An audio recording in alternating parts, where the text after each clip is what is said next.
On today's show, we welcome a voice that helped define the sound of UK R&B in the 1990s and continues to resonate across generations. This gorgeous young man burst onto the scene with a style that blended street soul, reggae and smooth R&B, delivering a chart-topping hit such as G-Spot. He loves concepts when it comes to marketing his music, like when he did the TikTok challenge for I Kneel For You, where couples had to record themselves slow dancing to the song. And if that wasn't exciting enough, he recorded a dub play of the same song on Chocolate to see if it would play. Today, he has another concept. This concept is huge, and I cannot wait for him to tell us all about it. Please welcome Wayne G-Spot Marshall. How you doing? We're doing fine. It's good to have you. So, the first question I've got to ask you, I know I was there, but my memory slips me. I Kneel For You. I Kneel For You. Yeah. And the Chocolate production of it. Mm-hmm. Tell me about that concept and what actually happened with the chocolate. Well, I just wanted to see, because where my background is cutting dub plates, and dub plates for all the major sounds. A dub plate is basically softer plastic, and we put it on a machine like a record player, but as opposed to it just playing the record, it actually cuts the groove. You actually put a signal inside it, and it cuts the groove. A lot of sound systems need that because there might be a special artist. Imagine Burna Boy. Burna Boy, he's got his big song, and then you've got a sound system that knows Burna Boy and says, look, come to the studio, Mwan, cut this, Mwan, you sing this tune for my dance tonight, but I want you to say my sound name. So he now gone to the studio, they cut it on this record. At the time they were playing vinyl, so they cut it on this record, and then of course when they play and he says the sound system name, it's Burna Boy, everybody recognizes the artist and they recognize the tune, the place is going to explode. Mm-hmm. So my concept was, if we can do it with a dub plate, which is basically soft plastic. I've got a friend, Paul Wayne Gregory, he's a renowned chocolatier. He's been on TV, he's done chocolates for the Queen, he's had his chocolates in Harrods, etc. He's as crazy as me. And he's like, Wayne, any ideas you got with chocolate, come with it. And he said, I said, okay, can you actually make it like a record where you can cut the grooves in it? And he said, you know what? It's a good challenge. And that was the challenge. And that challenge hasn't gone away, because when we actually came to play it on the night, it played for a little bit, and then it kind of because I think the problem was the temperature. Yes, that was remember. The problem. So we're coming back. Don't worry, we're gonna bring that back. Don't worry, it's coming. Well, you've got to perfect it. You started it now, so you have to finish it. You've got to perfect it. That was the break the chocolate and eat it. That was it. Break the chocolate and eat it. Break the record and eat it. That was it. Break the records and eat it. Fantastic. Playing on titles there. And also, the concept with the videos where you wanted couples to slow dance together. Yes. I love the concept because many of our kids don't know about slow dancing. That's right. What was the response to that? That was great. People were just like, they didn't even want to enter no competition. They just wanted to slow dance. just to show that they can rub up better than the other person. So it became its own competition. They said, I don't want to be in the competition. I just want to show my video that I can dance better than that person did. You probably increased the birth rate that year, right? Yeah. And then, that's two concepts. And then you had another concept with the singing cards. Oh, singing greeting cards. Yeah, yes. Well, that hasn't gone away. Yeah. Without going too much into it, I really wanted to bring a physical product into the digital world. So by, somebody buying a card, they can click the QR code, but the artist pops up on their phone. So I had Earl 16, we had Mike Brooks, we had, oh my God, It was quite a few artists. I just didn't even. I can't even remember. Yeah, no, I did put. Now- Yeah, go on, go Now on. the thing is, I really wanted to bring that concept, but there's a few tweaks that I've got to do, and all will be. But it all ties in with what we're going to talk about today. But later on, You're an inventor. You're an inventor. Have you always been that way? you know, the funny thing is that it's always been like that. I didn't even realize until I just like to mess about with concepts, ideas, and stuff like that. I mean, even though it's it's a long thing, but one of the first inventions that I did was the door answer machine.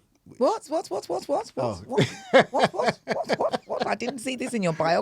Go on, tell the door what? I mean, because it wasn't a fit. It's like I did it, and it was before anybody else. But it was a door answer machine back in the day, and you'll know that nobody had mobile phones at that time, and it was just starting to, the not the buppies, what's the other guys, the Yuppies. had just come to. So if I came to visit DJ Elayne.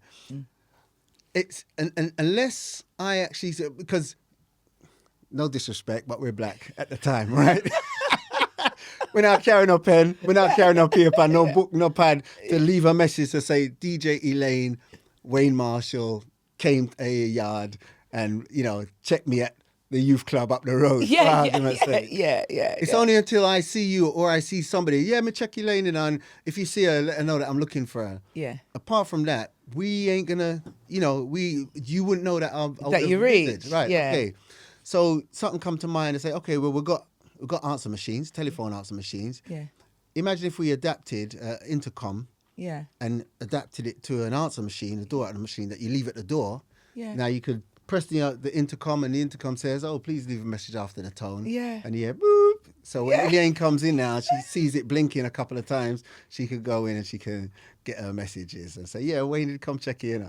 That sounds awesome. That sounds so good. So did you pursue that? Did you develop it? Or was it just a thought? As I said, what I realized, and this is going to tie into what we're going to talk about today. What I realized is that we hear about Tesla, we hear about all these great guys, we hear about the Jeffersons and all that. But then you realize sometimes you always hear that there was somebody else who actually had the idea, who actually created it, who put it together, made it happen. Yeah. And because we don't have access to the market, and we don't understand patents, we don't understand all those things.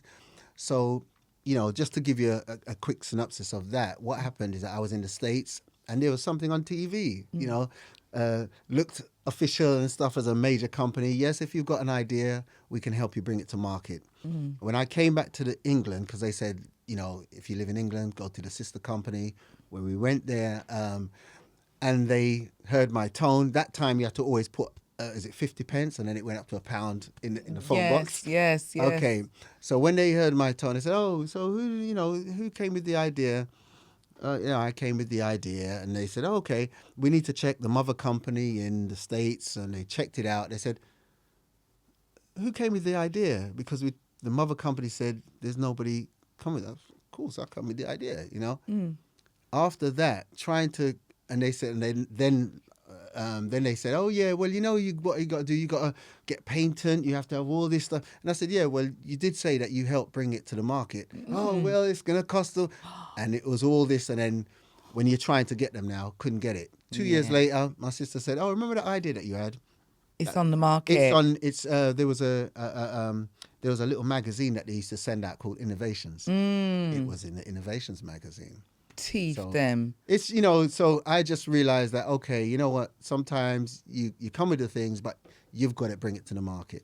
Yeah. And I think the thing is as well, it's the whole thing with the same as the record industry, the copyright, securing it. I mean, I think once upon a time they were saying that if you've got an idea, then you put it in an envelope and post it back to yourself, and that's just as good as copywritten because it's date stamped. But you did that. Yeah, it still doesn't hold up because painful. they've brought it to the market and they've gone so far with it. Is that right? What we understand is that there's the economic system, and the challenges that we've always had in the economic system is keeping us out of the economic system.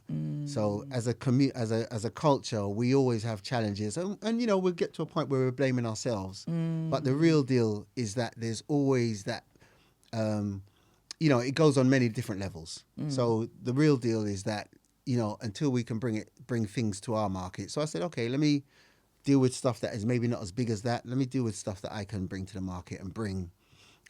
You know, and our people benefit from it. Our culture benefits from it. You know, whether somebody else adopts it or whatever, but at least our culture benefited from Will it. benefit from it.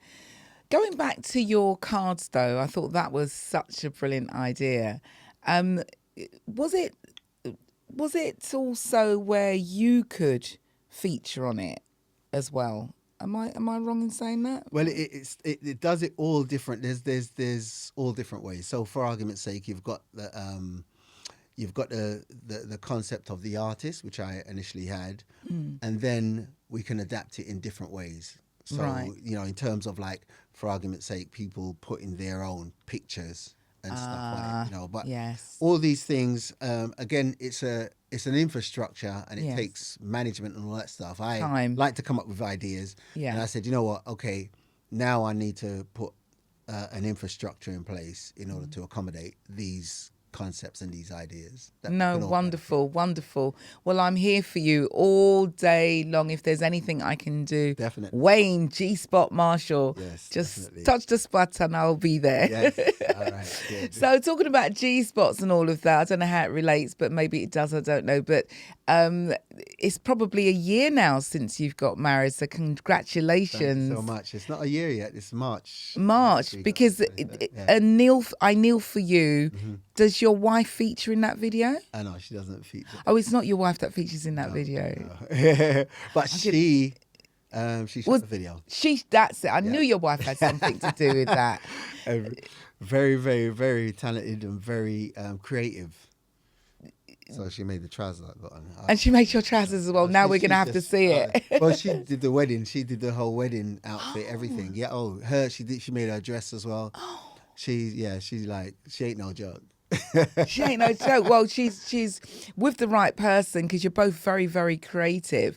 And thank you so much for sharing your wedding with your audience and your fans. Unfortunately, I was unable to get up to. Where was it? Hemsby, courtesy of Orlando. Orlando Gittins. Yeah, sorry. That part, the end part. It was just like, you know, he was the best man. He's my best man, and you know how Orlando is. He just makes things happen. He just makes things flow. You know what I mean? So great guy. And you know, I attribute a lot of my being able to pull concepts out.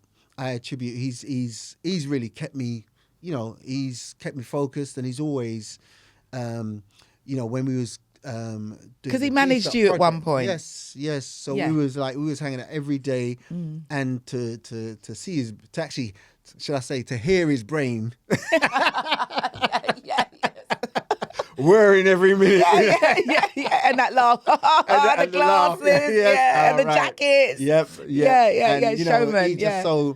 It was just such a. It is. I'm not even saying it was. It is such a. So how did it work? So you was up, which was an event that was happening anyway, right? Mm-hmm. So how did it work? Did you kind of slope off somewhere private, or did you do it in front of everyone? Did you get married up there? How did it all work? Yeah. So we had a wedding. The actual ceremony was. Over in Hemsby, a separate venue. A separate venue. Yeah. It was just beautiful, you know. And then we had, you know, a short reception at a villa that we had, and that was like just for the close people. And then we had what we call the jump the broom ceremony, which was now for all our friends and all the people that, you know, were doing came to see Orlando's came to your fans. Come on, let's stop being modest. Your fans, so, the regular VIP. Yeah. It was just so and we jumped the broom, and everybody, like, it was just amazing. The whole, you know, everything just went like clockwork. It was just so brilliant, so brilliant. I couldn't have asked for a better wedding. It was just Amazing, absolutely amazing. And so, have you saved any part of the wedding cake for the christening cake? oh boy, I tell you, I had to fast for a good while because, boy, the belly. That cake there, boy, I tell you, I couldn't have enough of it, man. But no, there's none left.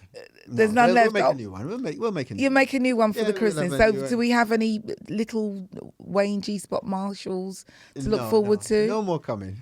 Oh, Not yet. No more. We've got one that is from myself, and there's one from Asher, and we've united them as brother two and brothers. sisters, two Two brothers. brothers, two Yeah, brothers. two Well, that's brothers. lovely.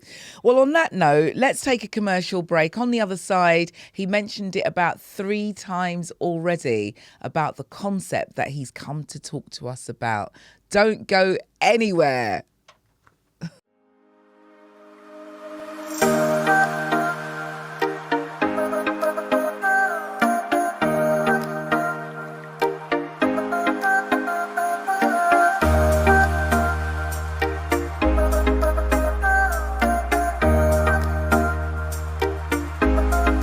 Welcome back, welcome back, welcome back. And I've got to tell you, if I didn't know where my G spot was, I know now.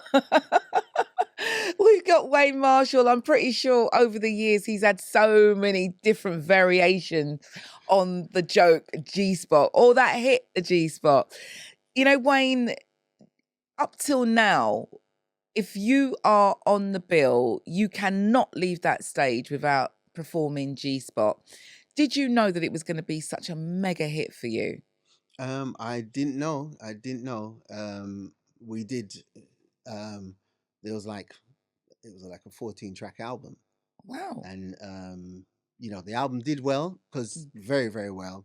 But I didn't know that tune would have taken it the way it actually did. And was that actually your favorite track on the album, or would you prefer to have gone with another track? How did you feel about that track? Tell the truth, it was like babies. I liked all of them. Ah, Even Orlando's did say that the mistake that we made, we should have released some more singles of it yeah. because of course, people just know the main track that you released.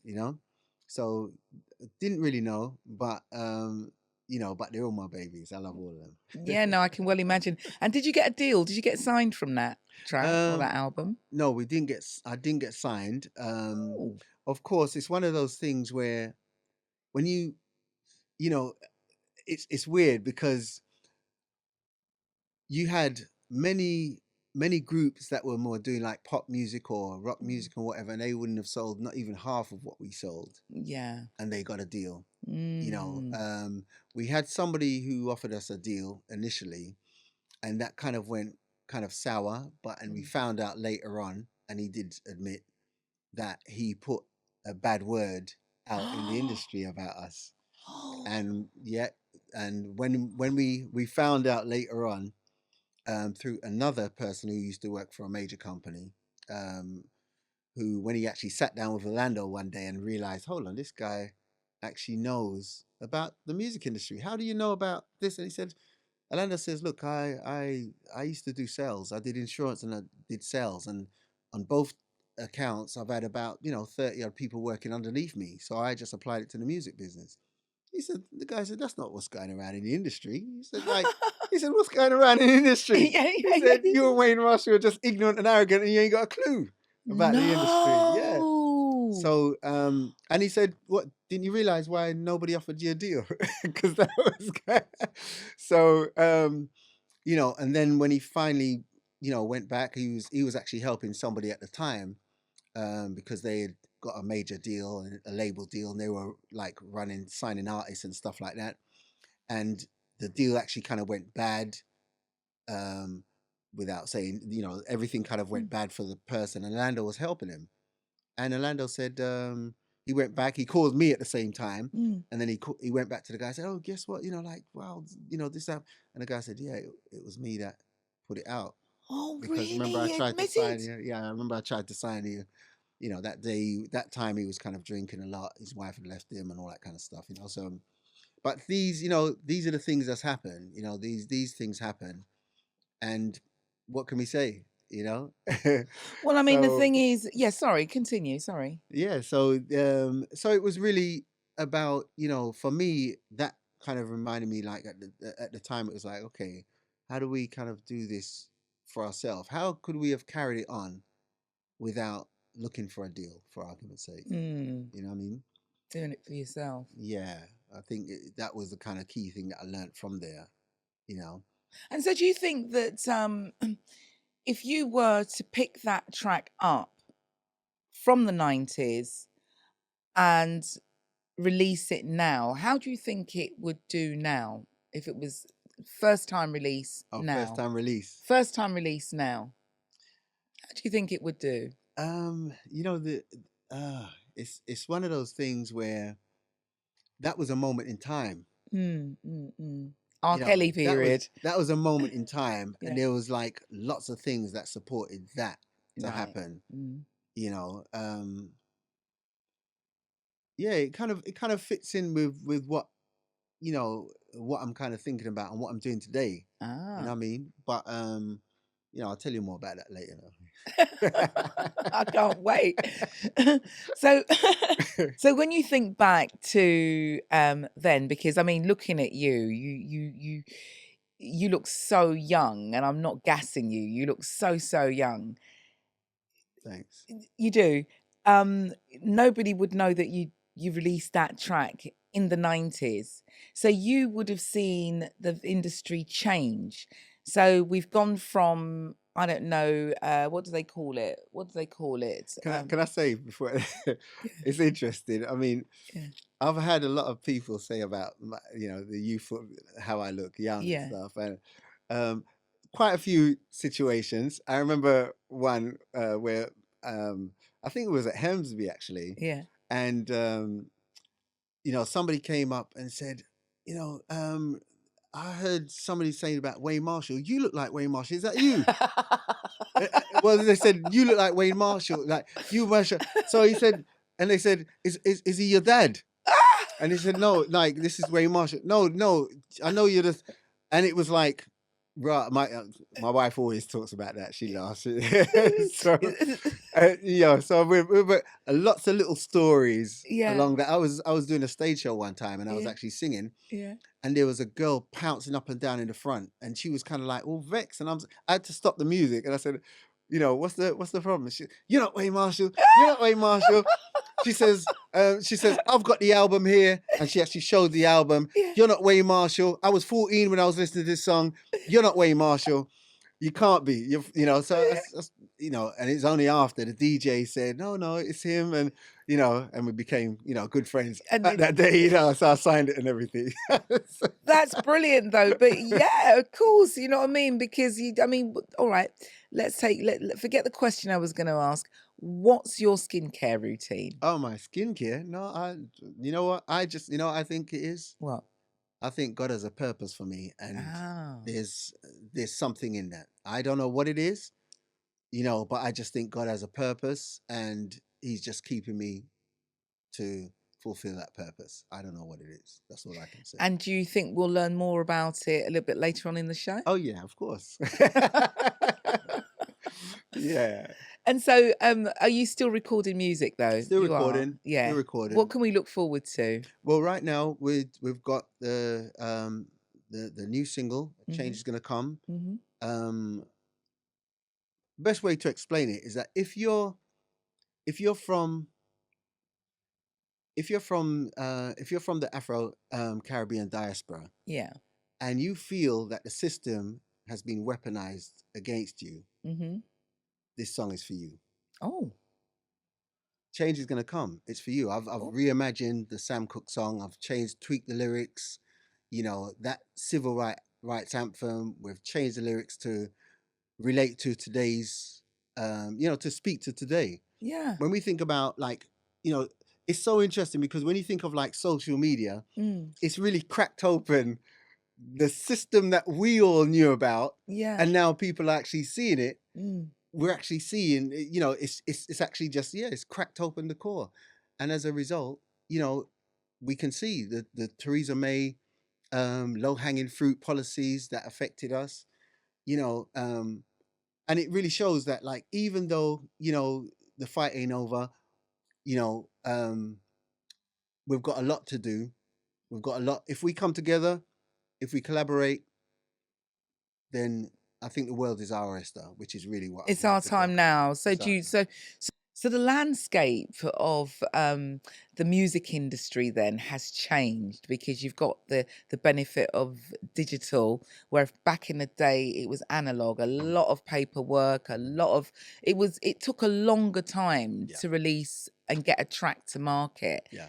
And you would have seen the changes. Hmm. Apart from those two changes, what are the hurdles now, I guess, for you getting your tune to market? Getting the tune to market is less of a problem. Mm. I myself own a online distribution, so I Oh. distribute to shops and online shops and streaming platforms, and um, you know, the usual, Spotify, um, you know, uh, TikTok, to iTunes, Mm. and that's worldwide as well. So getting it to market is less of a problem. I think there's other things to think about in terms of who your actual audience are. Mm. When I speak to people, most people say, "Yeah, I just want everybody. My track is good, everybody." Mm. And it's like, well, who is that everybody? What is that everybody made up Mm. of? And it seems that many people haven't got a clue in terms of who that everybody is. Mm. So it's almost like that. So it's almost like there's more people releasing music, Mm. in terms of and really it's just like it's so much now that the consumption is just background music. So, like back in the day, you would release, let's just say, XYZ amount of units. Hmm. Now it's literally digital download. So on one hand, you don't have the burden of printing vinyl, Hmm. only if you wanted to, Yeah. for your collectors. How do you keep track of the digital downloads? Well, through, like, for argument's sake, my company, we have a dashboard. Mm. So you can see all the streams, you can see all the downloads that has happened. You can filter it. You can, from that perspective, tracking it is less of a problem. But is that because it's going through your funnel, or is your funnel linked to all the others as Yeah, well? it's linked to all the others. So basically, anything that happens on Spotify Mm. shows up because they have a porthole, and we all tap into that porthole. iTunes, all the same thing, because it's a digital system now. It's just as you spoke Uh, about previously. yeah. You had to know the record shop that was Yes. actually doing the charts. We have every access to all of that information now. Brilliant. And so, all right. So with this new single, a change, A change is going to come. a change is going to come. Yes. Tell me about this single and tell me about the concept. So I think the concept is what I believe that we're doing is that we're trying to flog music. So every so often it kind of switches from what I want as somebody who's creating music, to what I think the consumers want. Mm. Now, if I really look at, okay, who are my consumers and who do I actually want to reach? I want to reach people who's serious about the song itself, that has an impact on their lifestyle, on their life, and on their emotions. Mm. When I think about, just for argument's sake, when Dennis Brown did a song like Three Meals a Day, I don't know if you know that Mm. song, or for argument's sake, Aretha Franklin did, Say a Little Prayer. Every Mm. morning I wake up, before I put on my makeup, I Mm. say a little prayer. Mm. What does that mean? How does that resonate? Mm. That always resonated with me. I can It actually does me see her too. Mm. putting on her makeup. I can, Mm. Dennis Brown, Three Meals a Day, he's talking about inside a prison cell. Mm. 3 meals a day, no rent to pay, no wives to obey, only the boss is getting paid, sitting in a 2x4, looking through the Ooh. iron door. So when you think of songs that really resonated, I believe that it's not just about, oh, yeah, it's a good beat, And I think now my the concept I see is that I look at music more as almost stripping it right back to when people actually had to think about how they, who the person that they're trying to give this music to, not just using the word target or stuff like that. But when I look at what I did before, for argument's sake, trying to put out the door answer machine, what really happened is that I looked around and realized we don't have no resources to really market to our people. Yeah, we can flog it. Oh yeah, it's on iTunes, and but the real deal is that the noise pollution policies affected the record shops, for argument's sake. The funding affected the community centers. You had all these different policies and systems that literally broke down the system that we use. Remember house parties? We used to discover music through house parties, a little rub down. So it was that whole experience. Yeah. It wasn't just the tune, it was the experience. Yeah. And that remembering, that like, we oh, knew I all the remember that. lyrics, didn't we? Yeah. This is why, because you felt it. And it was almost like I had to understand what that lyrics is, what that word, what the lyrics is saying. So for me, it was now looking back and kind of looking at, okay, what's the equivalent of discovery in today's times? And now going back and looking at, okay, first we're looking really at the product, and the product being, okay, what is the song really about then? Yeah. Is it about anything, or is it just about me dancing in a club and whatever? We've had enough of that now. Yeah. I'm not saying that other people can't do it, but in terms of me coming back and singing something, it's got to make sense. It's got to be meaningful. It's got to be able to talk to my target audience. I know that, we were the firstborn, British Caribbean. We're the first generation here. Yes. So as opposed to just saying, okay, I'm trying to cater for the TikTok audience, or, is as much as my audience on TikTok, maybe, but I know that most of them are on, for argument's sake, Instagram, and Facebook. And so the conversations that we're having, as we can see on Facebook, has to be related to the time that I grew up, and if we're talking to the youth now, we're talking from that perspective, not trying to get into their world and take over their world, so to speak. We'll never win that war. They grew up in the digital age, so I believe in terms of, from the product, we've got to work it from that perspective. I think the key thing that we always talk about working together. Yeah. What happens? It normally falls apart. And I think what really happens is that because we've got no real plan, we've got no real focus. You might have a West Indian shop that's opened. You might have another West Indian shop that opened, next door, or and they're all targeting the same audience. Yeah. So we're cannibalizing ourselves, as opposed to, a lot of people have heard about. Of course, there's another artist, Wayne Marshall. Or Wayne Mitchell from Jamaica. Yes, that's right. Yes. And I will say I can mention his name because he's very talented. Yes. He's great at what he's done. He's got the accolades to prove. But I still think that we as a culture have to see something that's out there and say, okay, that's a name that's there.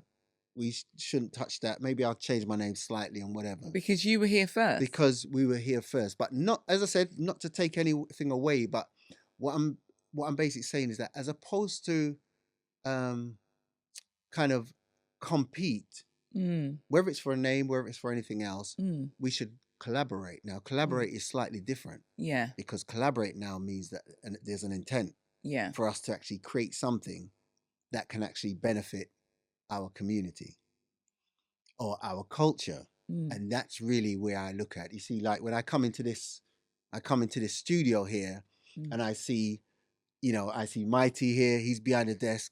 I see you. He's not trying to do what it's working together, and we can see the people that's going to benefit from this. Yes. So for me, it's like we need to start looking at how we collaborate. Just like when I went to put out the answer machine, Yeah. where do I go? I have to go to these people who don't Yeah. have my interest. No. They'll just nick your ideas, which is what they did. We've got people with Yeah. money. Yeah. We've got people with resources. Yeah. If we collaborate, then we can do more than just one thing. Absolutely. And that's really where, where I see us working as a unit together and actually making economic change. Because the problem for me was I can't go on the high street and see somebody that I know that can give me a job. Right. You know, when I look at the political climate, I see people, even our color, working for other people. I don't see them working for us. No. So we need to, from the street, from where we are, seeing legends like yourself, Thank you. it makes it now a place where we start to now look at, okay, I've got this surplus of resources. It might be my voice, it Yeah. might be, Mm-hmm. but I'm not going to just throw it out there. Mm. It's valuable. It's an asset. Yes. So now, who is prepared to collaborate and who has the resources to put it in the right place? Yeah. So what I've started to do is kind of look at, when I release this record, which is a change is going to come, I look at it as I'm targeting our audience, and I'm looking at, okay, the change is going to come. What does it mean to, to you? It might mean different to me, but at the same time, it's placing that thing, and it places that conversation of a change is going to come. And one of the key things that I've looked at is that I see music. This is the key thing, is that I see music as it opens the doors. Now, me as an artist, I had a hit record. I opened the door, talked to, I had the president of Gambia wanted me to do his party. Now, I could have just opened the door and closed the door. Close the door. And me and him have a talk, and we come back out. And the only time people, oh, yes, on my TikTok or whatever, oh, yes, I've had a conversation. Yeah. But I said, the concept of this record, releasing it the way I'm looking to release it, is how can I keep that door open? Yeah. And there's things that I'm going to do that I'm going to, and as I said, with the idea of collaboration, is about keeping that door open. Okay. For the culture and the community to benefit from it too. And once we keep that door open, the conversations can happen. Yeah. The economic circumstances can start to get excited again in different ways, because music has always excited people. Yes, no, definitely. So, all right. So I've heard the thought behind it. Mhm. I've heard what it will do for our people. Yes. What is it? It's the record guides the conversation. So we're talking about a blueprint. Right. I can't talk too much about it. But if you go to the website, waynemarshall.co.uk, you will start to see a few different things. So just for argument's sake, it's looking at, it's looking at, as I said, the conversation in a certain way. So just for argument's sake, I said, I'm going to tell you a story. And a lot of these things come from stories. I'm going to tell you a story. So I did a song with an artist named Sister Pansy. She works, people might know her from, she used to work at a place called Peppers and Spice. Right. Now, she said to me, she went to Africa with the song. The song was doing very well out there. And, they did an interview, as we do. And, they had the call-ins. And somebody called up. And, the girl said, oh, my God, I love the vibe and I love what you're saying. And, but you've really saved my life. And I said, well, as she says, music has just got that energy. It says, no, honestly, you saved my life. And, yes. No, listen, I was about to commit suicide. Oh, wow. I was about to commit suicide, and the radio was on, and I heard the voice, and I just heard the chorus, and it distracted me, and I turned up the radio, and your voice, the conversation, you just uplift, and I feel uplifted. And now I'm in a place where I'm talking to you now, you know. And these are the stories. You look Yeah. around, these are the stories. We talk about the roots music from back in the day. These are the stories. So again, the conversation has led to something, not just somebody dancing or having background music. It's actually led to real change in somebody's life. And that's really what I would like to build on. This is what we're talking about. How do we collaborate to build? Because it wasn't just one tune, it wasn't just the artist, it was the artist, it was the presenter, and it was the medium, which is the radio at the time. That's amazing. So I can't wait to hear the single now, right? So I noticed on your press release that you've got different mixes on there. Tell us about the mixes. I've got the different mixes. Yes, we've got the main mix. We've got Sizzler came on board and did and spit some bars. Lord, I'm telling you. We've got the Yard Blues mix, which is like a tribal Afrobeat type of mix. I'm a piano raw but dancehall kind of mix. And then we've got the James Dean mix, which is like a kind of jazz mix. But the key thing again, you see, when we talk about doing little differences, the pricing is it's you value it, you price it, you Oh, pay what you want. You won't be judged. oh, It's all about the conversation. I believe, and the reason why I told you about the Sister Pansy is because the music, if we're holding back from the music for the people who actually need it, then I'm doing a disservice. So with that, I'd like to also thank my team for really, supporting this vision. Remember, they've just come on board and they've just like, yes, there's the support. So let me, Sachet, of course, my wife, yes. and my supporter, 100%. Passion PR, Turret and Duchess P. Music Media Management, Diania, Conscious Lee PR, Damani, Capo, and I'd like to say also, this is executive produced by Randy Flemings. Now, he's another person who is just, you may see him, you might walk past him every day, but, he's one of those that just supports what we're doing and says, Wayne, I'm here.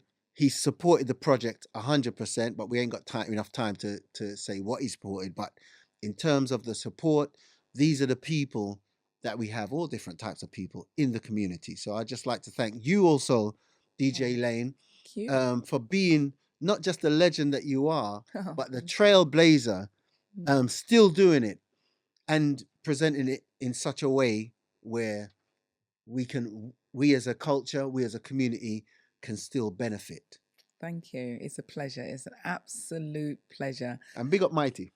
And Des Mighty, of course. Well, listen, thank you all very much for tuning in and watching and subscribing and telling your friends. We are up online forever and ever. Amen now. So if you can't see all of it right now, you can definitely pause it and come back to it a bit later. My name's DJ Elayne Smith. This is Wayne Marshall, and he's going to give you a treat right now because we're going to have an a cappella of the track that he's just been talking about. A change is going to come. Thanks very much. Take care. I was born by the river, like the Sam Cooke song.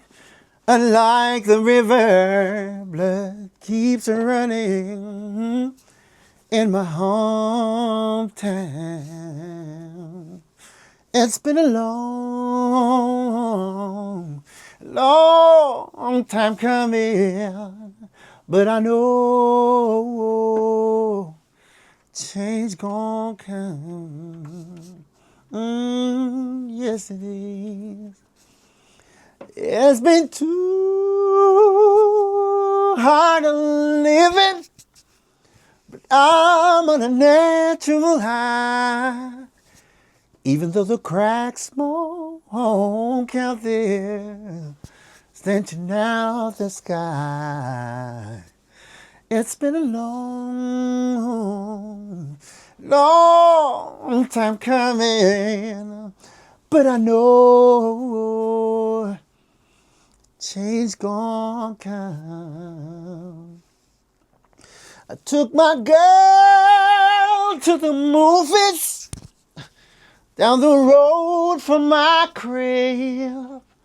We get abuse from the postcode killer who wants to murder me from where I live. It's been a long time coming, but I know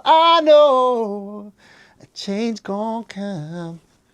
Oh, yes it is.